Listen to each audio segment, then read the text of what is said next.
आसिया इंदराबी को भारतीय रियासत एक बार फिर बदतरीन सियासी इंतकाम का निशाना बना रही है। दहाइयों से भारतीय जुल्म सितम का मुकाबला करने वाली इस आयरन लेडी को हाल ही में नई दिल्ली की एक खुसूसी अदालत ने मन घड़त इल्जामात के तहत मुजरिम करार दे दिया है और कश्मीरियों के जज्बा हुर्रियत और हक़ खुद इरादियत को दबाने की कोशिश की है। 14 जनवरी 2026 को नई दिल्ली की एनआईए की अदालत के एडिशनल सेशन जज चंद्रजीत सिंह ने आसिया इंदराबी और उनकी दो साथियों फहमीदा सूफी और नाहिदा नसरीन को गैर कानूनी सरगर्मियों की रोकथाम के काले कानून यूएपीए के तहत मुजरिम करार दिया है। अदालत उनकी सजा का तयन जो है वो 17 तारीख यानी कल इसका तयन करेगी कि और ये भी कहा जा रहा है कि उन्हें उम्र कैद की सजा भी दी जा सकती है। इल्जामात क्या है जी? उन पर इल्जामात जो लगाए गए हैं वो इतने मजाका खेज और मन घड़त इल्जामात हैं कि उनका कहा कि जी कि भारत के खिलाफ जंग छेड़ने और मुजरिमाना साजिश और नफरत अंगेज तकारीर क्या इनके ऊपर इल्जाम लगाया गया है। और इसके साथ साथ ये सिर्फ आसिया इंदराबी का मामला नहीं है, जबकि उनके जो हस्बैंड हैं मोहम्मद कासिम फख्तू जिनका नाम है, वो 30 साल से जायद हो गए हैं उन्हें उम्र कैद की वो सजा काटते हुए, जिसकी दुनिया में शायद कोई मिसाल नहीं मिलती। इस पर बड़ी रेलेवेंट शख्सियत ने हमें ज्वाइन किया है। डॉक्टर मुलानी, आप कश्मीरी तज्जियाकार भी हैं, आप और बड़े करीब से इस खानवादे को जानते भी हैं, उनकी इस वक्त क्या सूरत हाल है जरा जान लेते हैं। डॉक्टर मुजाहिद गिलानी साहब, बहुत बहुत शुक्रिया आपने हमें वक्त दिया है। जरा फरमाइएगा इस वक्त क्या सूरत हाल है डॉक्टर आसिया इंदराबी के हवाले से, केसेस क्या हैं, बैकग्राउंड क्या है? थोड़ा सा मैंने बताया लेकिन जरा हमारे नाज़रीन को बताइएगा, और क्या फोर्स ये कर रहे हैं जो इंसाफ का कत्ल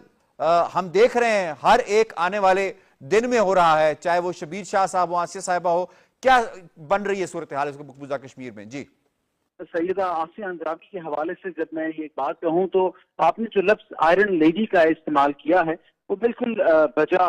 मैं समझता हूँ कि बिल्कुल बेहतरीन अंदाज में सैयदा आसिया अंदराबी के ऊपर बैठता है। सन 2018 की ये बात है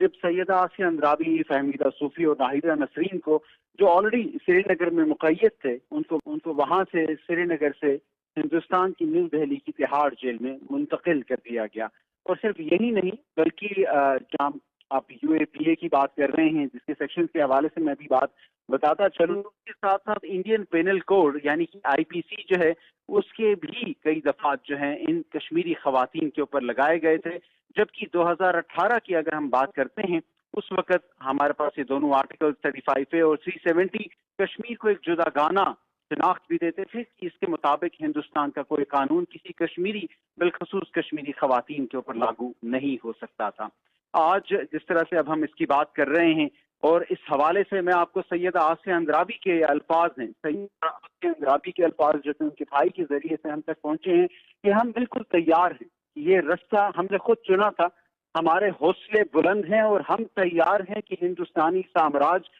जो सजा चाहता है वो हमें सुना सकता है, क्योंकि ये राह वो थी जो हमने बहुत पहले चुनी थी। ये राह वो थी जो आज़ादी की राह थी, हक़ इस्तिस्वाब राय की राह थी, हिंदुस्तान से छुटकारे की राह थी। हम इसके लिए तैयार हैं कि हिंदुस्तान के ये काले कोट पहने हुए हिंदुत्व के पुजारी हमें जो सजा देना चाहते हैं हमें सुना दें। ये अल्फाज मैं उनके आपको इसलिए पहुंचाना चाहता था क्योंकि इस वक्त ये आवाज जेल के पीछे है और ये आवाज दुनिया तक पहुंचनी चाहिए कि कश्मीरी और बिलखसूस कश्मीरी खवातीन जो हैं वो झुकी नहीं, बिकी नहीं है, अभी भी खड़ी हैं, ये जानते हुए भी इस वक्त। अच्छा डॉक्टर साहब, थोड़ा सा जरा बता भी दीजिएगा, हमारे नाज़रीन को भी किरण प्रोग्राम के तवज्जुह से हम बताते रहते हैं,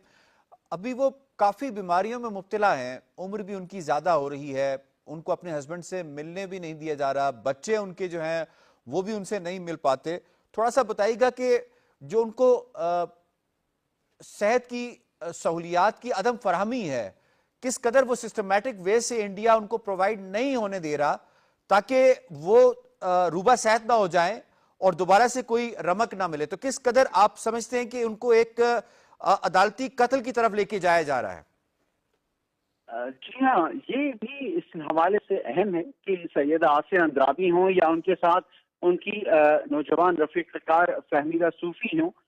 मैं बिलखसूस उनका जिक्र भी इसलिए कर रहा हूँ क्योंकि ये दोनों खवातीन जो हैं इस वक्त शदीद बीमारी में मुब्तला भी हैं। जहाँ तक सैयदा आसिया अंदराबी की बात है, सन 2010 के बाद से उन्हें फेफड़ों की और सांस की इंतहाई शदीद तकलीफ राहत थी। इसके अलावा जोड़ों की और दिल की बीमारी जो है वो भी सैयदा आसिया अंद्राबी उसमें मुब्तला हैं। दूसरी तरफ फहमीदा सूफी के हवाले से देखा जाए तो वो इस वक्त 37 ईयर्स ओल्ड की खातून है, लेकिन इस वक्त इस कदर शदीद कमर की जो तकलीफ है उसमें मुब्तला है कि उन्हें किसी भी किस्म के टेस्ट या दर्द की जो गोली है कि कुछ दर्द ही कम हो जाए, वो तक जो है हिंदुस्तान में वहाँ जेल के अंदर अलाउ नहीं की थी। जो खुद सैयदा आसिया अंद्राबी की अद्वियात हैं, इससे पहले जब उनके हवाले से बात की गई, डॉक्टर के साथ कोई फ्रेश चेकअप की बात की गई, इन्वेस्टिगेशन टेस्ट की बात की गई कि हर दवा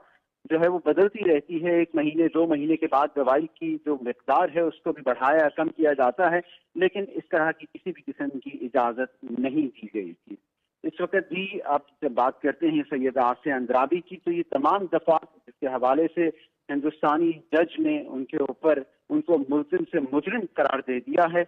ये दफात जो हैं लाइफ इम्प्रिजनमेंट या उम्र कैद बिलखसूस UFA